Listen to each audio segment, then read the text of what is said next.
Muito bem, então nós vamos iniciar oficialmente aqui a nossa jornada, dar continuidade à nossa jornada de estudos temáticos, nessa oportunidade a respeito do santuário, Continuando estudando a respeito do santuário. Nós concluímos até aqui, tivemos 2 episódios, nós já concluímos até aqui, nesses 2 momentos que tivemos, que Jesus ascendeu para o céu, para um local exato no céu, que nós chamamos de santuário celestial. Então Jesus, a partir do momento que ele exerceu o seu ministério terrestre, vivendo de forma santa, nos dando exemplo de que um ser humano tem a capacidade dada por Deus para viver de forma santa. Então ele veio, fez o seu ministério, cumpriu o seu ministério terrestre, viveu, morreu e ressuscitou e ascendeu para o céu.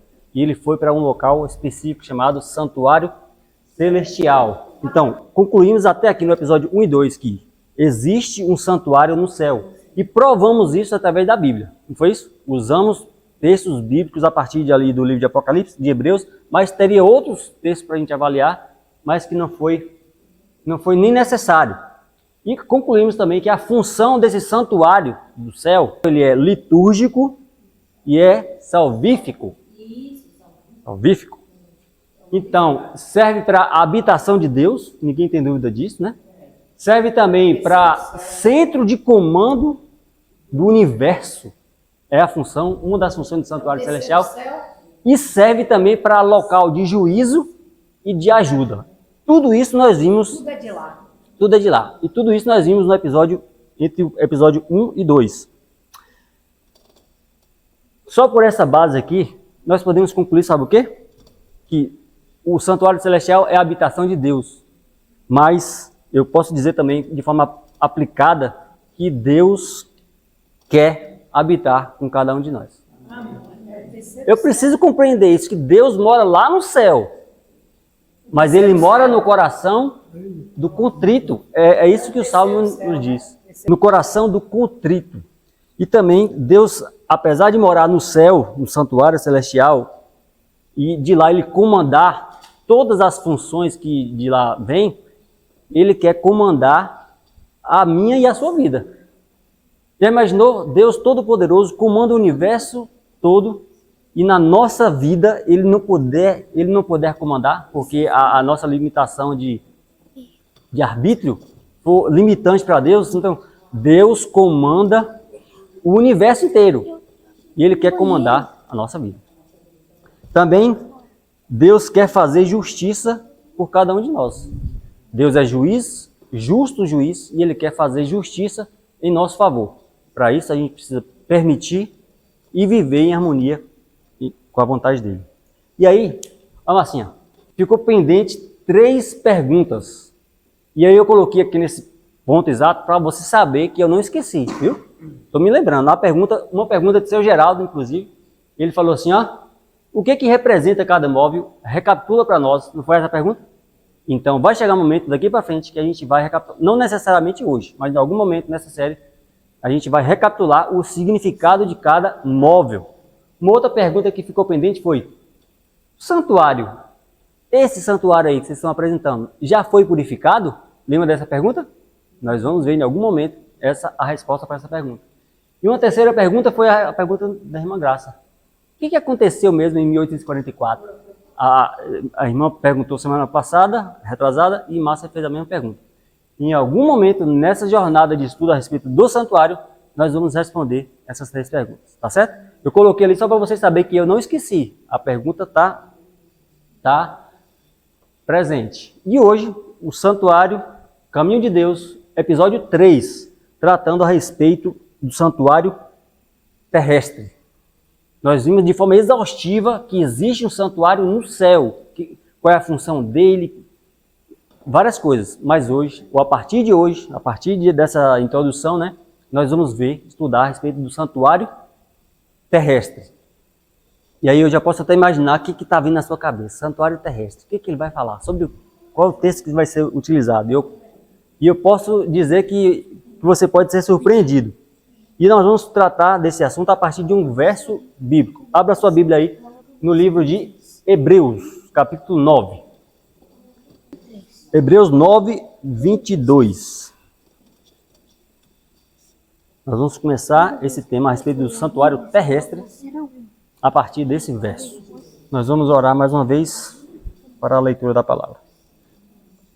Santo Deus, a tua palavra está aberta, já invocamos a tua presença aqui no nosso meio e agora, por misericórdia, Senhor, não permite que nada venha nos atrapalhar de nos conectarmos com o Senhor. Por isso, fale aos nossos corações, nos ajude na compreensão, Senhor. Rogamos em nome de Jesus. Amém. 9:22, alguém que está com o microfone perto aí, quiser ler, pode ler. Lê Marcinha. Marcinha que está mais empolgada ali. Quase todas as coisas, segundo a lei, se purificam com sangue e sem derramamento de sangue não há remissão. Aqui só tem remissão. Isso, está certo. A gente entende, compreende que é a remissão de pecado, né? Mas esse texto aqui, ele é esclarecedor, ou pelo menos instigador, né? Aqui começa dizendo que quase todas as coisas, segundo a lei, que lei? A lei de purificação, lei cerimonial, se purificam com sangue. Aí depois da vírgula é que eu quero chamar a sua atenção. Sem derramamento de sangue, não há remissão. Sem derramamento de sangue, não há remissão. E aí eu fiquei pensando, a remissão envolve derramamento de sangue. Quem estabeleceu isso? Deus que estabeleceu. Por que que ele foi por esse caminho? Por que que ele estabeleceu que fosse assim? Por que que Jesus teria que vir como homem para sofrer morte de cruz? A gente não entende. Sabendo que iria ter que executar o plano, a gente não sabe. Então está lá, sem derramamento de sangue não há remissão de pecado. Está claro isso?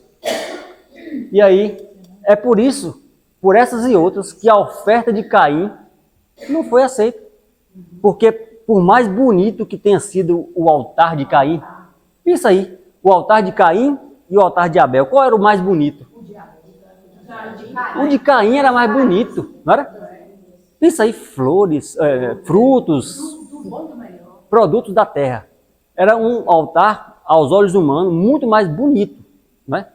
Mas o altar que foi aceito, o sacrifício aceito foi o de Abel. Por quê? Porque o sacrifício que Abel ofereceu envolveu aquilo que Deus pediu. Filho do mesmo pai, da mesma mãe, fazia parte do mesmo culto familiar, tinham as mesmas instruções, mas a gente não entende por que que um... Assim, ele quis fazer o que ele quis. Porque no caso Caim, ele fez o contrário. Porque o pai e a mãe já tinham feito antes. Desobedeceu a Deus, né? Exatamente. E comeu do fruto proibido. Então Caim seguiu o exemplo negativo dos pais, né? Mas isso aí, eu entendo que Deus permitiu que essa história fosse registrada para nos dar o exemplo de que existe dois grupos de pessoas. Um grupo de pessoas que ouve o que Deus diz, reconhece a instrução e obedece. Não entende, às vezes, não entende por que tem que ser derramamento de sangue e tal, mas vai lá e... Não, Deus mandou, Deus instruiu que fosse assim, vai lá e faz, obedece. E um outro grupo, que às vezes recebe a mesma instrução, escolhe fazer diferente do que Deus instruiu. Então, dois grupos representativos.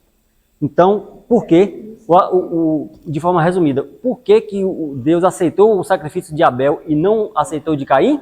Porque sem derramamento de sangue não há remissão de pecados. Muito bem, então está claro isso. E aí, eu me lembrei nessa situação de que no nosso trajeto daqui para o sítio, tem muitas esquinas, né? Você deve se lembrar, tem muitas esquinas. O Tiago já foi por lá. Tem muitas encruzilhadas. E ali próximo tem alguns centros de serviços religiosos de forma macabras. Enfim. Então lá, em algumas vezes, a gente já viu lá em algumas encruzilhadas, algumas esquinas, lá algumas oferendas, algumas bacias de barro.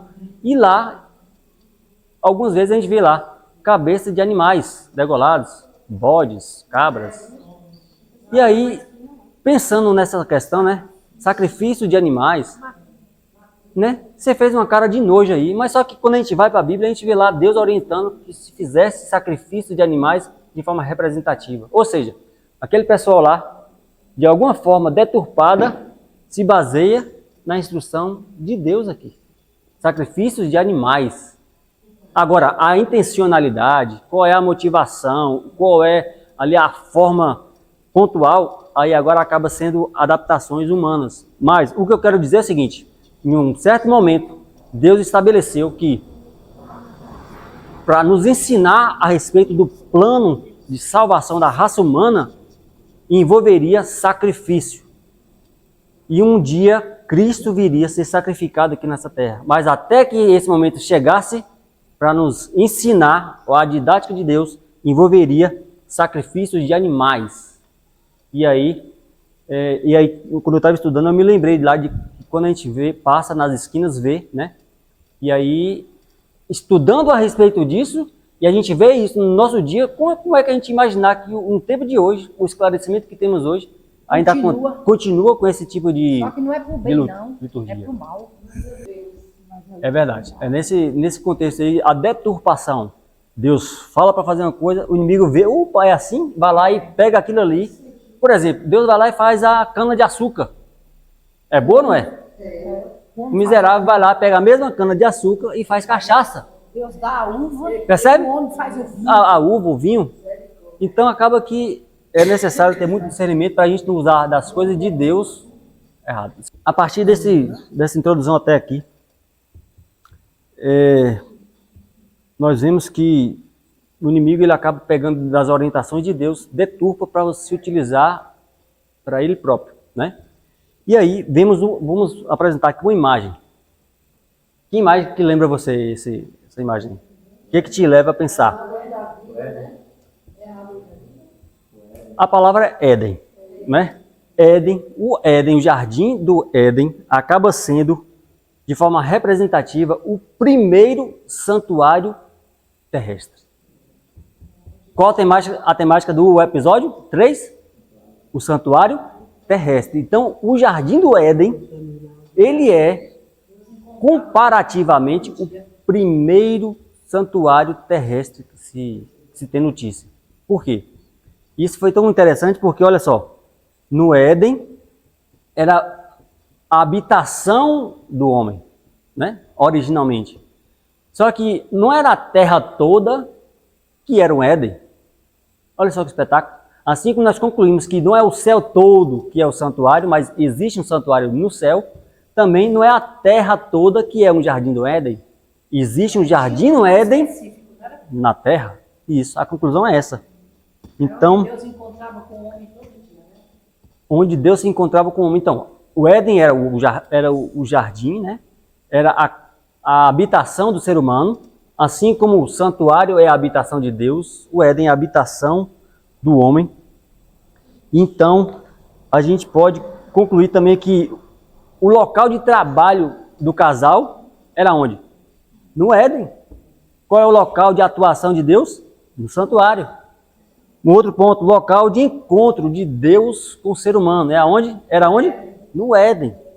Então tem muito paralelo de um santuário no céu, considerando que não é o céu inteiro que é o santuário, mas existe um santuário no céu, assim como não é a terra inteira que é um jardim, mas existe um jardim do Éden, existiu na terra. Então essa comparação acaba sendo, de forma positiva, o primeiro santuário na terra, o primeiro santuário terrestre na terra acaba sendo o jardim do Éden. Mas temos outros santuários, né? E ali a gente vê a tenda que Moisés construiu por orientação de Deus com base no modelo, que é o celestial. E também existe um outro santuário, que é o construído de pedras, né, por Salomão, Templo de Salomão. E um outro santuário que é muito importante para nós.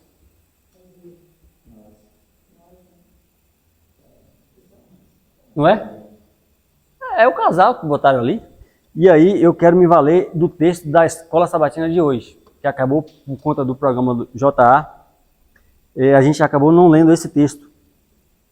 1 Coríntios 6,19. Será que vocês não sabem que o corpo de vocês é santuário do Espírito Santo? Que está em vocês e que vocês receberam de Deus? E que vocês não pertencem a vocês mesmos? Porque vocês foram comprados por preço. Preço alto, preço de sangue, porque sem derramamento de sangue. Agora, pois, olha só o conselho de Paulo. Agora, pois, glorifiquem a Deus no corpo de vocês. Então, nós somos convidados, de forma inspirada, a glorificar a Deus através do nosso corpo. E nós não somos só corpo, nós somos corpo, alma, espírito, nós somos um ser integral. Mas para dizer o quê? Que o santuário de Deus hoje é ambulante. Ele é móvel, ele caminha, ele pode e deve estar em todos os cantos aí, no sentido de que somos representantes de Deus. A gente fica pensando, né, na magnitude de um santuário, e aí, quando a gente entende que o santuário passou por essas fases, né, o Jardim do Éden, uma tenda móvel representativa que tinha ali os móveis representativos, a gente vai ver. Passou também pela construção de pedras, mas o próprio Salomão, né, quando vai fazer a inauguração desse templo de pedra, ele fala assim: nem o céu é capaz de reter, suster, preencher ali para Deus habite. Mas, como eu falei no início, é uma citação do Salmo, né, que Deus mora lá no céu, mas ele mora também no coração do contrito. É onde que ele de fato quer habitar, no coração do contrito. Então, o Éden era um lugar específico contido na terra. Não que a terra toda seja um jardim. Porém, deve se lembrar que ali na terra, ali no jardim, ali no Éden, ali no santuário terrestre inicialmente, existia uma lei, né? Lembra? A lei lá, Gênesis 2, 16, 17. Ordenou Deus: de toda árvore do jardim comerás livremente, mas da árvore do conhecimento do bem e do mal, dela não comerás. Por quê? No dia em que dela comeres, certamente morrerás. Certamente morrerás. Era uma lei de Deus. Era uma prescrição divina de alguém que ama. Não era alguém que estava restringindo o prazer do ser humano em adquirir o prazer, o sabor de um outro fruto, mas era de alguém que ama. O comer ou não comer ali representava um teste. Teste de obediência, teste de fé e teste de amor. Não é? Uma simples declaração de Deus acaba sendo, para a raça humana, criada à imagem e semelhança de Deus, um teste de obediência. Será que esse teste nos alcança até hoje? Nós não somos testados, a nossa obediência não é testada. E para isso, para a gente exercer a nossa obediência, consequentemente a gente exerce também fé. Porque a gente não está vendo, a gente não tem, em determinados sentidos, evidências, mas pela fé a gente acaba escolhendo obedecer. E com isso, com esse pacote de obediência e fé, a gente demonstra algo que Deus valoriza demais, demais, demais, demais. O que é? Amor.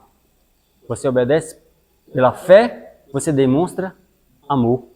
E é o que Deus esperou do casal lá no jardim e espera de nós todos os dias, em todas as circunstâncias.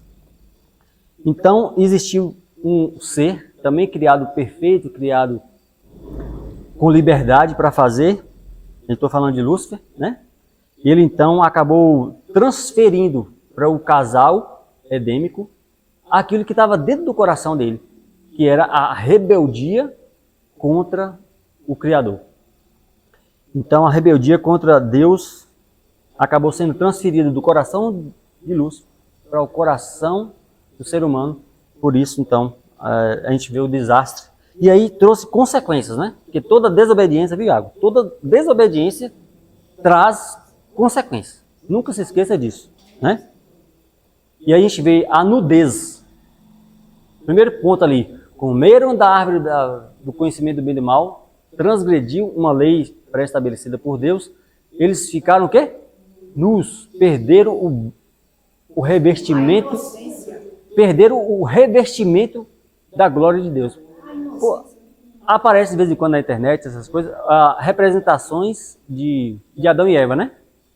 Sempre tem ali uma pintura de um casal que tem ali folhas, né? Cobrindo ali as partes íntimas. Mas quando tem uma representação de Adão e Eva antes do pecado, como é que é representado? Nus. E aí sempre tem um galho, uma folha tapando, né? Só que eles não estavam literalmente nus antes do pecado. Eles eram revestidos, porém, da glória de Deus. Era o revestimento de luz. Não trazia vergonha porque eles acabavam não vendo as intimidades uns do outro ali. Porque estavam revestidos de roupas de luz, de glória. Ei, a malícia não existia. Não Inocência. existia malícia. Tipo, não existia pecado e nem malícia. Malícia. Era como se fosse um animalzinho. Que um animalzinho é nu e ele não tá nem aí se ele é nu ou se ele é vestido. Não sente constrangido com aquilo. Não se sente constrangido, nem tem vergonha de ninguém. A primeira coisa que quando eles pecaram, primeira coisa que perderam, pela consequência, perderam foi esse brilho da glória de Deus. Eu preciso dizer para você com muito ânimo isso. Esse mesmo revestimento de glória que eles perderam por desobedecer, se nós nos mantivermos obedientes e contritos a Cristo, confiados na sua graça, na sua glória, na sua misericórdia, nós receberemos de volta essas vestes de glória. Nós receberemos as vestes de glória. As mesmas que Adão e Eva tinham antes do pecado, nós voltaremos a ter, porque é promessa daquele que não falha. Pelos méritos de Cristo. Então, perderam a glória de Deus. Gênesis 3:7. Uma outra consequência, medo de Deus. Medo de Deus. Fala com vergonha porque estavam nus. Medo de Deus a ponto de se esconder. Por que não teve medo da cobra? Da serpente? Né? Porque é um estado de ausência de medo. Mas nudez e medo. São consequências aqui, eu não vou ficar pontuando de forma enfática cada consequência aqui não, que acaba sendo desanimadora, né? A nudez, o medo, a dor do parto multiplicada. Já pensou isso? Sustento da terra de forma dura. Por que a gente tem que levantar cedo, dormir tarde? Não é que eu estou capinando lá, falei, meu Deus, não era para ser assim não. Não era para ser assim não. Mas consequência de uma decisão. E então, a expulsão do jardim e a morte. Surgiu aí tudo nesse contexto de consequência do pecado. De uma desobediência, de uma falta de obediência e fé e amor. Eles até tentaram, né? Vamos dar nosso jeito aqui. Vamos tentar, vamos resolver o nosso problema. E foi lá e fizeram o quê? Roupas de folhas de figueira. Né? Roupa de malamanhado. Fizeram roupas. Isso, o que representa aquelas folhas ali para tentar tapar a nudez? Representa aquelas roupas que eles fizeram, eles próprios fizeram, representa a tentativa humana de resolver o problema do pecado. A gente acha que o texto, quando relata lá, fica parecendo que é só para poder preencher, não tem sentido, não tem significado, é só um relato, mas tudo tem sentido. Quando eles, o ser humano, a partir do momento que perderam as vestes de glória, se viram nus, com medo, com vergonha, tendo a dor de parto multiplicada, a dificuldade para adquirir o pão, tendo que suar para poder comer, sabendo que ia morrer. Então, ali, quando o texto diz que eles fizeram roupas de folha de figueira, era a tentativa de resolver o problema da nudez, do pecado, por conta própria. Tipo, enquanto Deus não aparece, bora resolver. Vamos nós mesmos resolver. Vamos tapar a nossa nudez. Então, as roupas de folhas era para uma tentativa de resolver o problema do pecado, por conta própria. É o contrário da justificação pela fé.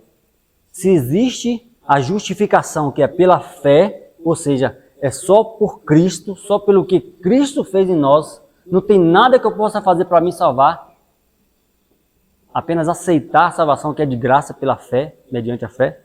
Então, o contrário disso, o contrário da justificação pela fé, é a justificação pelas obras. Ah, eu devolvo meu dízimo, então eu posso exigir de Deus a salvação. Isso aí é o quê? É fazer roupa de folha. Ah, eu vou na igreja todo sábado, não falho um dia, eu posso estar doente, posso estar morrendo, mas eu vou.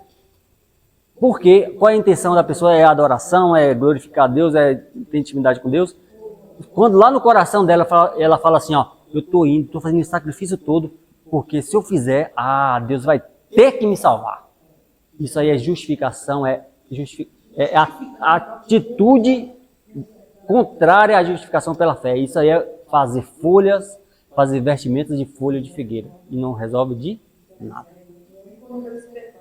Então, queridos, antes que o problema surgisse, tudo aquilo que a gente falou aqui acaba nos direcionando a nossa mente para a problemática resultante da escolha. Porém, Deus tinha um plano. Tinha ou não tinha? Deus tinha um plano para resolver esse problema aí.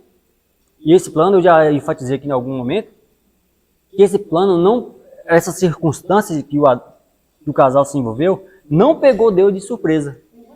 Ele já sabia, ele tinha um plano estabelecido antes que o problema acontecesse. Para quê? Para que quando o problema acontecesse, ele executasse esse plano. E aí nós vamos chegar no ponto interessante. No que consiste o plano da salvação? Você saberia responder? No que consiste o plano da redenção humana?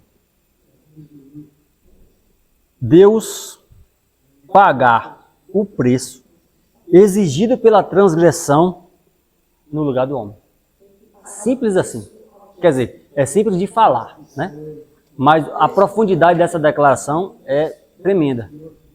No que consiste o plano da salvação? É Deus pagar o preço pela transgressão no lugar do homem. Tem até um exemplo muito clássico nesse ponto. Imagina um policial, um agente de trânsito, multando uma pessoa. Essa pessoa transgrediu uma lei de trânsito. Então ela merece, pela lei, ser multada. O agente de trânsito vai lá e caneta mesmo, porque ele está sendo justo em fazer aquilo. Tá ou não está? Ele está sendo justo em multar alguém que está transgredindo a lei. Só que, como é que esse agente de trânsito vai demonstrar misericórdia para com esse transgressor? É ele mesmo metendo a mão no bolso e falar assim, ó, sua multa está aqui, você transgrediu a lei, você merece ser multado como foi, mas eu vou pagar para você. Então o agente mete a mão no bolso, toma, está aqui, está pago. O que aquele infrator tem que fazer? Aceitar e ser agradecido. E dali para frente, toda vez que ele for cometer aquela infração, não, eu me constrangi porque alguém teve misericórdia de mim e pagou no meu lugar. Então eu vou fazer o que é certo. Não porque agora eu estou com medo das câmeras, estou com medo do agente, não. Porque por amor, aquela ação, aquela atitude, então eu vou agora procurar ser obediente. Se não tiver amor, de nada valerá. Vai, Gil. É com uma dívida, porque Jesus mesmo, quando ele morreu, a palavra que a gente usa aqui nas nossas Bíblias é está consumado.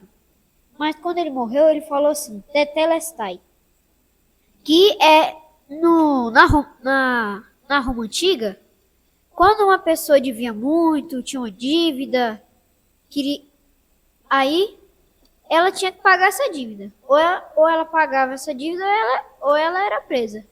Quando ela terminava de pagar, né, as parcelas daquela época lá, o imperador não, a pessoa que estava cuidando do caso dessa pessoa escrevia embaixo daquele papiro, né, daquela folha, tetelestai, que significa a dívida está paga.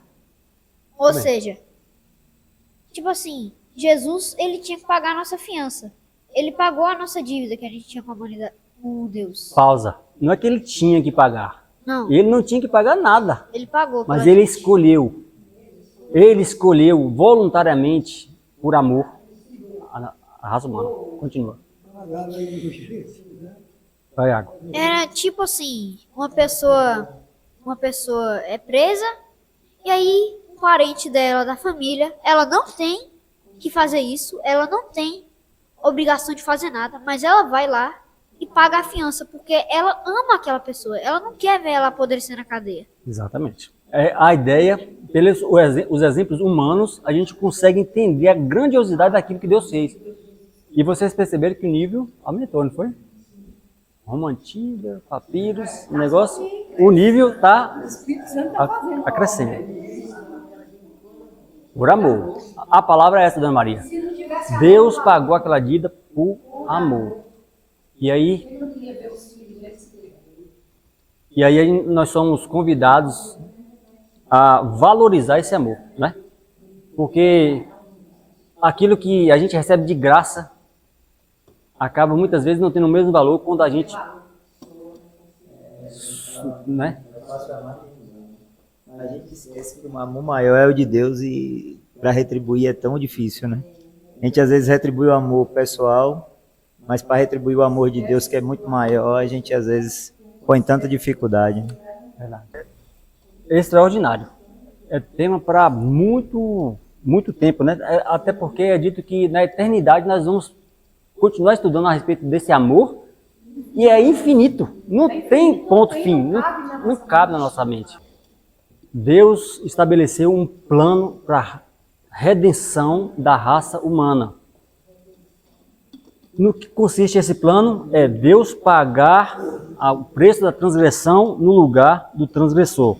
Quero concluir então, só falta 5 minutos para a gente entregar ali, Apocalipse 13, verso 8. E com esse verso, a gente encerra esse momento de estudo. O plano então era redimir a raça humana e um dos componentes haveria de se tornar um de nós, para pagar o preço exigido pela transgressão. Se a gente se lembrar daquela música, lembra daquela música lá? Quem de nós? Apocalipse 13, 8 nos diz: adoraram-na todos os que habitam sobre a terra, esses cujos nomes não estão escritos no livro da vida do Cordeiro, que foi morto quando? Desde a fundação do mundo.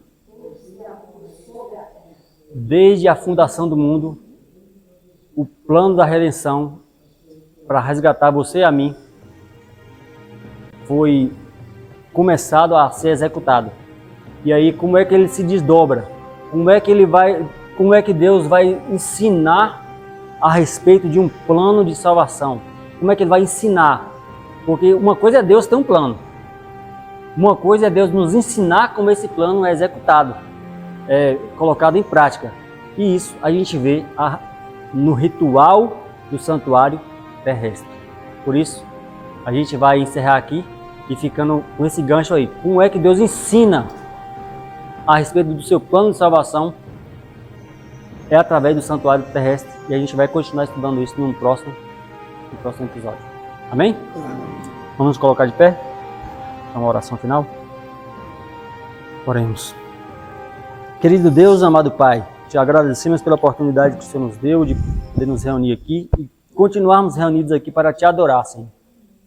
Levantando perguntas, fazendo questionamentos, lendo textos aqui impactantes, como o de Hebreus que lemos, reconhecendo, Pai, que sem derramamento de sangue, Senhor, não há remissão de pecados. Nós não sabemos como é que isso se processa num cenário celestial, numa realidade, Senhor, que a gente não vivencia ainda, mas nós queremos dizer que nós aceitamos o plano que o Senhor realizou para nós. Executou, sendo sacrificado ali naquela cruz. Nós aceitamos esse plano que o Senhor oferece e queremos, ó Pai, te agradecer por tudo aquilo que o Senhor já fez, por tudo aquilo que o Senhor tem feito em nossa vida, por muito mais o Senhor fará. Permaneça em nosso meio, em nossa mente, em nosso coração, nos ajudando, Senhor, a dar manutenção nesse santuário que é o nosso corpo, templo do Teu Santo Espírito, nos ajudando a compreender a cada dia mais o que o Senhor quer para cada um de nós. Rogamos já agradecendo, em nome de Jesus. Amém. Amém.